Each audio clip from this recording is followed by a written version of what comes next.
Čitalnik CD-jev je naprava, s katero lahko beremo podatke s CD-jev. Najpomembnejši del čitalnika je optična pot, ki se nahaja v zajemalni glavi.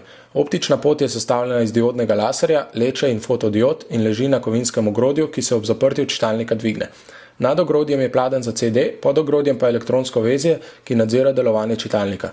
V čitalniku so 3 elektromotorji. En premika glavo po 2 vzporednih nosilcih, drugi odpira in zapira pladenj, zadnji pa vrti CD.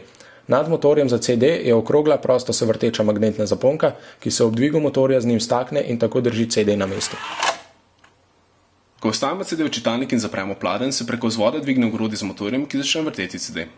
Laser med vrtenjem CD-ja bere podatke z njega. Hitrost prenosa podatkov je odvisna od obodne hitrosti CD-ja. Do določene kodne hitrosti se CD vrti s stalno obodno hitrostjo, zaradi česar je prenos podatkov po celem CD-ju enak, kodna hitrost pa se spreminja z radijem.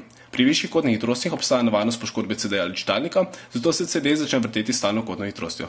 Drugi čitalniki pa uporabljajo consko obodno hitrost, pri kateri je CD razdeljen na več območij, od katerih ima vsak svojo lastno stalno obodno hitrost. Kodna hitrost se v tem primeru od notranjega roba CD-ja proti zunanjemu povečuje po korakih. Branje podatkov s CD-ja poteka preko laserja, ki se po vodnikih premika preko polmera CD-ja. Podatki so na CD-ju zapisani v obliki izboklin in jamic. Globina jamic znaša četrtino valovne dolžine laserja.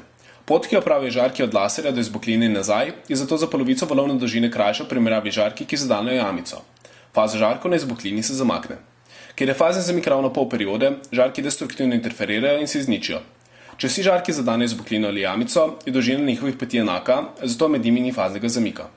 Fotodiode zaznajo te spremembe in oddajo električne signale, ki se v analogno-digitalnem pretvorniku pretvorijo v bite. Čitalniki CD-jev različnih vrst se uporabljajo v različnih napravah, na primer računalnikih, predvajalnikih glasbe, radijih in drugem.